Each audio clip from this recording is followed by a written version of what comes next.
കുട്ടികളെ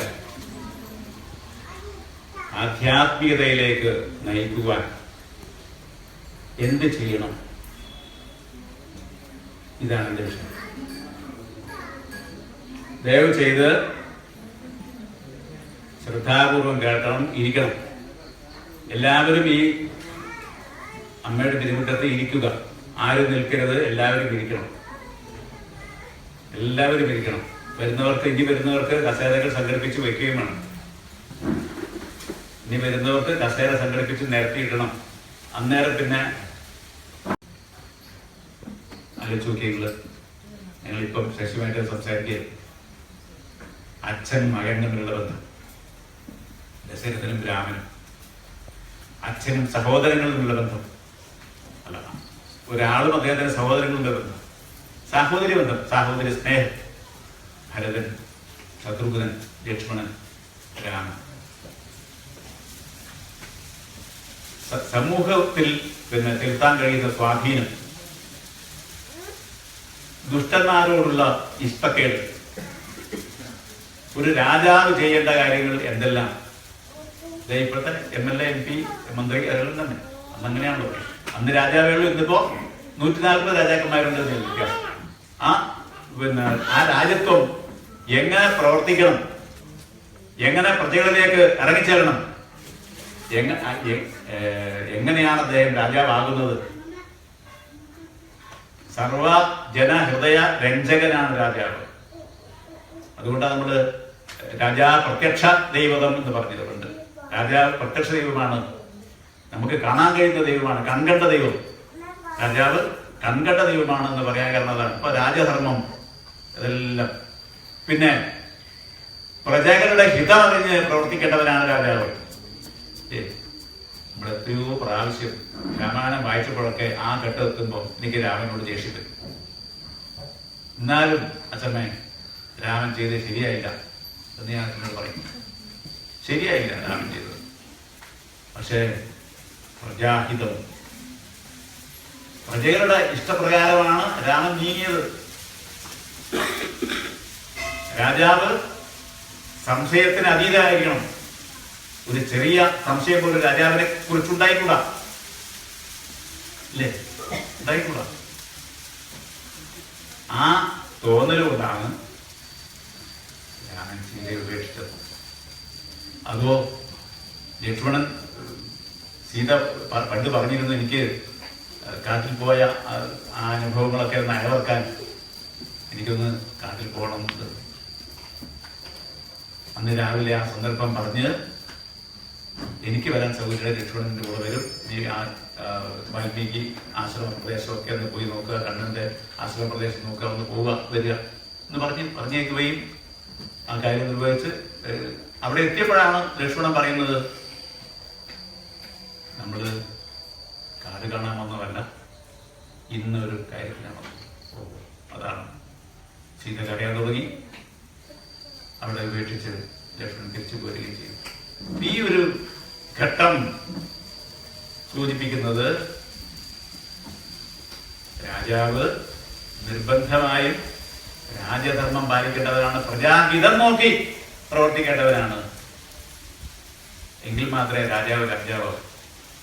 അമ്പലത്തിലെ പൂജാരി നന്നായില്ലെങ്കിൽ ഒരു സംശയവും വേണ്ട, ദേവത അവിടെ നിന്ന് എഴുന്നേറ്റ് പോകും.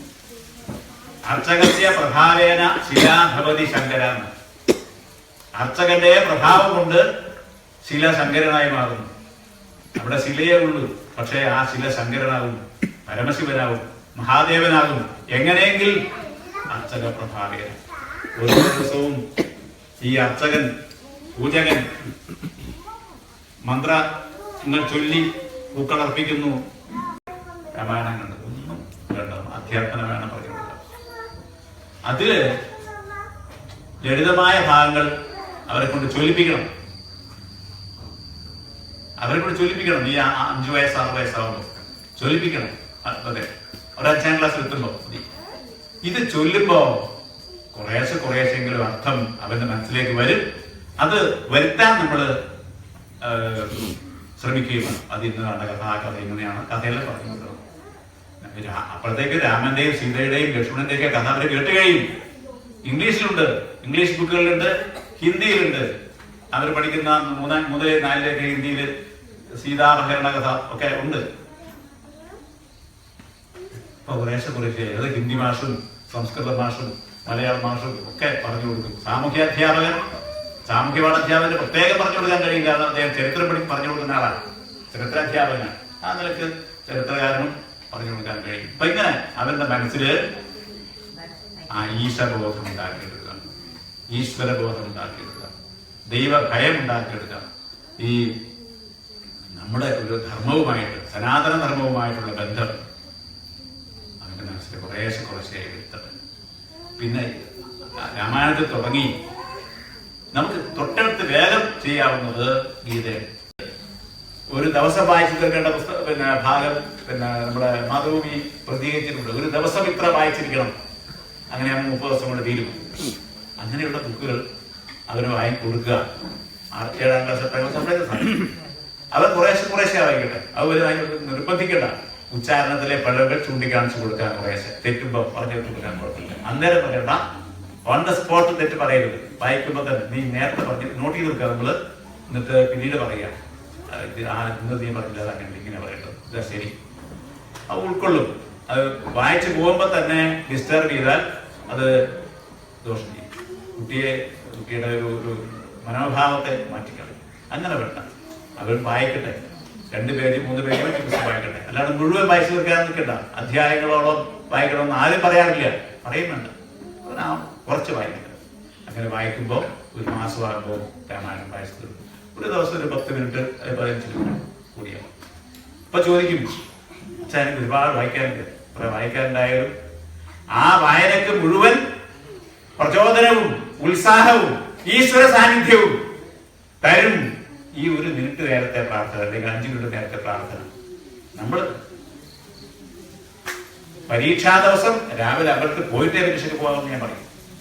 ഒരുപാട് ഞാൻ ഒരു 4 വരി ഇവിടെ ചൊല്ലി അവസാനിപ്പിക്കാം. ആനന്ദ ചിന്മയ ഹരേ ഗോപികാരമണ ഞാനെന്ന ഭാവമിത് തോന്നായിക വേണമിക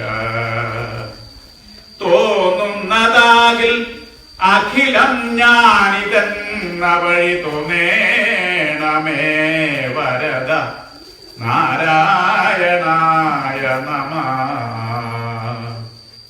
ആനന്ദ ചിന്മയ ഹരേ ഗോപികാരമണ ഞാനെന്ന ഭാവം ഇത് തോന്നായിക വേണമില്ല. ഞാനെന്ന ഭാവം എനിക്ക് ആനന്ദ ചിന്മയനായ ഗോപികാരമണ ശ്രീകൃഷ്ണ കൃഷ്ണദേവ എന്നിൽ എനിക്ക് അഹംഭാവം തീരെ ഉണ്ടാകരുതേ. ഞാനെന്ന ഭാവം, ഞാനെന്ന ബോധം വേണം, എങ്കിലേ നമുക്ക് കാര്യം ചെയ്യാൻ പറ്റുള്ളൂ. ഞാനെന്ന ഭാവം, അഹംഭാവവും അഹങ്കാരവും രണ്ടാമത്. അഹങ്കാരം വേണം. നമുക്ക് എന്തെങ്കിലും കാര്യം ചെയ്യാൻ കഴിയണമെങ്കിൽ എനിക്ക് ചെയ്യാൻ കഴിയുമെന്ന ബോധം വേണം. അഹംബോധം വേണം, അഹങ്കാരവും വേണം. അഹംഭാവം ആരോടത് കാണിക്കാൻ തോന്നരുതേ. ഞാനെന്ന ബോധം ഇത് ഭാവം ഇത് തോന്നായിക വേണമെങ്കിൽ ഇനി അങ്ങനെ തോന്നിയാലേ പറ്റുമെങ്കിൽ തോന്നുന്നതാകിൽ അഖിലം ഞാനിതെന്ന വഴി. അങ്ങനെ തോന്നുന്നുണ്ടെങ്കിൽ എല്ലാം ഞാനാണ് എന്ന ചിന്ത ഉണ്ടാകട്ടെ. അഖിലം ഞാനിതെന്ന വഴി, എല്ലാം ഞാനാണ് എന്ന ചിന്ത നിങ്ങളുടെ മനസ്സിൽ ഉണ്ടാകട്ടെ. വരദ നാരായണായ വരദ. നമുക്ക് വേണ്ടതെല്ലാം തരുന്ന, എല്ലാ വരങ്ങളും തരുന്ന ഭഗവാൻ സർവ നന്മകൾക്കുമായി എനിക്ക് പ്രാർത്ഥിക്കാൻ കഴിയും. നാരായണ എനിക്ക് എല്ലാ നന്മകളും ഉണ്ടാക്കാൻ എന്നെ സഹായിക്കണേ. ഞാൻ എൻ്റെ ശിരസ് നമിക്കുന്നു എന്ന് പറയും. ഞാനിവിടെ നിർത്തുന്നു. ഇത്രയും കാര്യം പറയാൻ ഇവിടെ എനിക്ക് അനുവാദം തന്ന കമ്മിറ്റിക്ക്, സേവാസമിതിക്ക് നന്മ നടന്നുകൊണ്ട് ക്ഷേത്ര കാര്യങ്ങളിൽ കൂടുതൽ ശ്രദ്ധിക്കാൻ എല്ലാവർക്കും ഒരിത്തിരി കൂടി സമയം ഉണ്ടാകട്ടെ എന്ന് പ്രാർത്ഥിച്ചുകൊണ്ട് നമ്മുടെ ഈ നടുവിലെന്ന ഈ പ്രദേശത്തിന്റെ പ്രൗഢിയും ഇതിന്റെ സൽപ്പേരും നിലനിർത്താൻ നമുക്ക് എല്ലാവർക്കും ഒരുപോലെ സാധിക്കട്ടെ എന്ന് പ്രാർത്ഥിച്ചുകൊണ്ട് എന്റെ ഈ ലഘു പ്രഭാഷണം അമ്മയുടെ പാതാരവിന്ദങ്ങളിൽ സമർപ്പിക്കുന്നു.